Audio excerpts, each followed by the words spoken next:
My name is Greg Keough. I'm CEO of Finova Financial.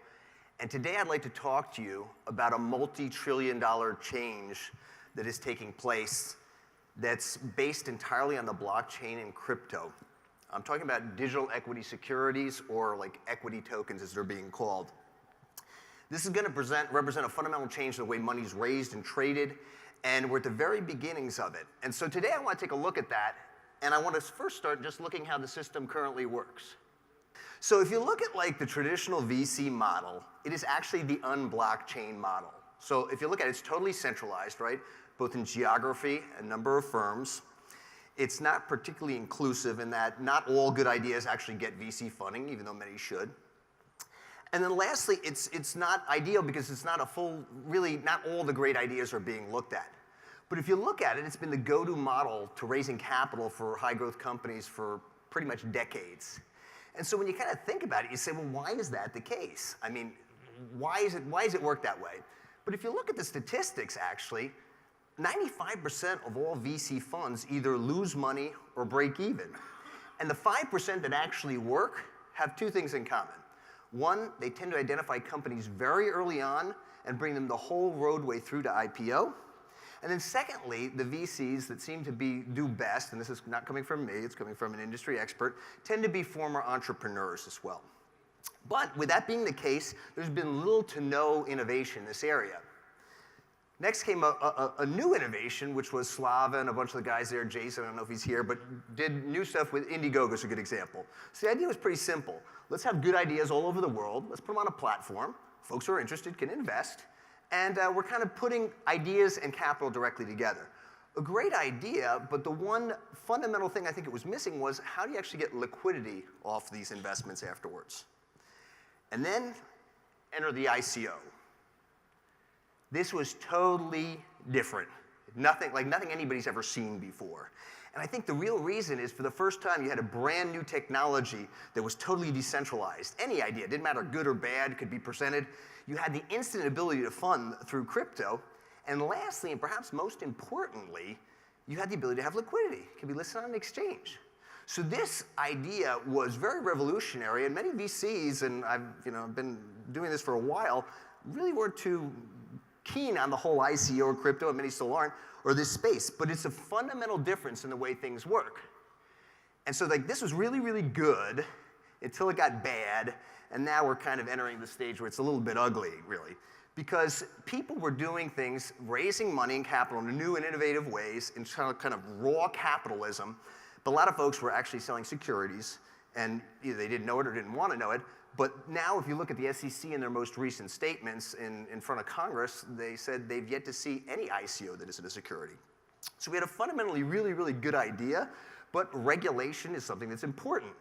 And I've been in the blockchain space since about 2012, and at that time I actually wasn't with Finova, I was the CEO for a joint venture between MasterCard and Telefonica, and I ran their global mobile financial services throughout the world.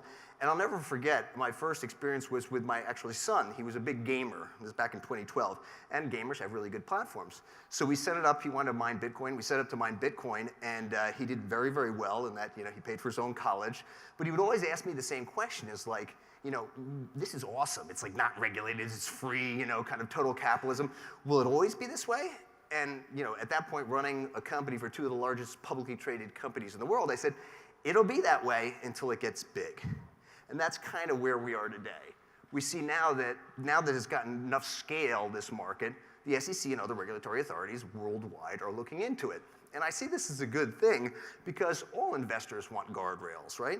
Well, I'm an investor. I want to make sure the information I'm getting is accurate. I get updates and et cetera. But certainly we can't take away the idea of the ICO, the key idea, which was very, very transformative. So why am I doing this? So at Finova, I've been an internet entrepreneur it's going back to the early days of the internet, like the 90s. And I've always raised venture capital and private equity. So, and I don't know if you guys have done this, but if you find yourself like you're doing something repeatedly and you're not quite sure why.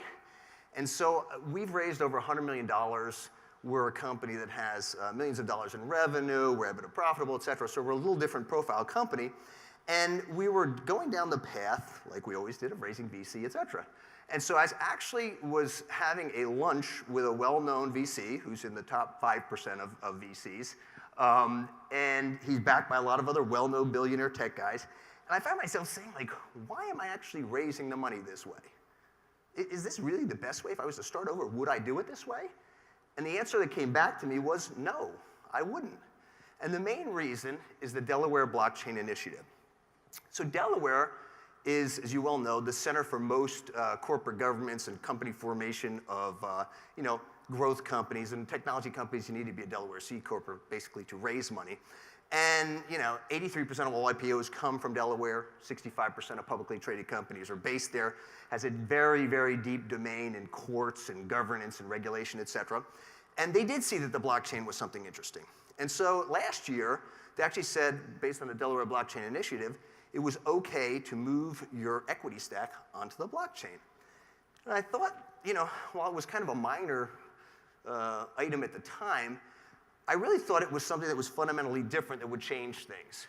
So basically, I got together with Cooley, who've been my attorneys probably for 25 years, and I said to them, I think there might be a way that we can use kind of existing regulatory framework and still get a lot of those benefits out of the ICO that we mentioned earlier on by putting kind of the benefits of both these things together. And so if you look at it, there's a traditional way to raise money, right? I mean, this has been around forever. You can do a Reg D, you can do a SAFE, you can do a Reg A+, which allows you to go public, et cetera. But the idea was, why not take it a step further? And because of the Delaware Blockchain Initiative, you can now do funding all on the blockchain and crypto base using the same infrastructure. And so it doesn't work like the things you've seen before, the SAFs and others. So we sat down and we said, okay, what's a way we could design this roadmap or this pathway to raising capital from inception all the way through to publicly traded entity, all blockchain and crypto based. And so we came up with what's called the Jobs Crypto Offering, or JCO for short. And the way it basically works is it mimics the stages of raising capital in the traditional VC world. So the first phase is actually you're using Reg D from a regulatory framework, but the actual documents themselves aren't like a traditional Reg D or SAFE you've seen. We're calling it a block safe because it's all blockchain based. The next phase of that, if you want to keep going on and you're growing your company, you can actually use a Reg A+. So this, as you likely know, Reg A+, you can raise up to 50. They just made it up to $75 million. And in the normal process, you can then take that paper and list it on NASDAQ. But this, seeing how it's blockchain-based, it gives us the ability to use that regulatory framework. We have our equity stack already on the blockchain. It's then tokenized. And then the last phase of this that brings you all the way through the end is those tokens which have been raised through this regulatory framework can then be listed on an ATS exchange that's authorized by the SEC. So here the idea with the JCO is to build a pathway that anybody can follow that starts from starting a company all the way through to publicly traded entity, embracing both blockchain and then regulatory structures that exist today. I think this is going to be a new way that you'll see many, many more folks get involved. And instead of going down that traditional VCPE path that we went down and many others did, I think they'll go down this path. And if you look at who are the investors of the future? The investors of the future are much younger than I am. They're more my kids. But look at how they've been brought up. They're basically digital natives. And I don't think that the way they view investments and other things is totally different. They're looking for a more blockchain-based approach. And I think that this is one of these changes. That's the reason I say you'll see huge amounts of both equity and debt moving into this format where they're on the blockchain, they're tokenized, but they're within the regulatory framework. And I think this is the investment opportunity of the future for all these millennials who are coming forward. So if you look at the new investors, they're not interested in buying a share of stock in Ford. They don't know who Jamie Dimon is, and they don't really care what he has to say. They are looking for financial products in a way that really fits their life, and that's 100% digital. The whole JCO approach was designed to bring that framework within so high-growth companies could use it. And so I'll just end with a quote. This is attributed to Gandhi. He actually never really said it. But if you've been around the blockchain and crypto world for a little while, you've probably seen every single one of these things take place. And the only thing I can say is the good news is at the end, you always win.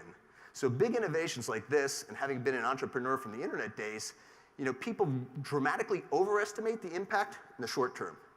They dramatically underestimate it in the long term. The blockchain, crypto, and I believe this JCO process is what fits into that realm. Thank you very much. I appreciate your time.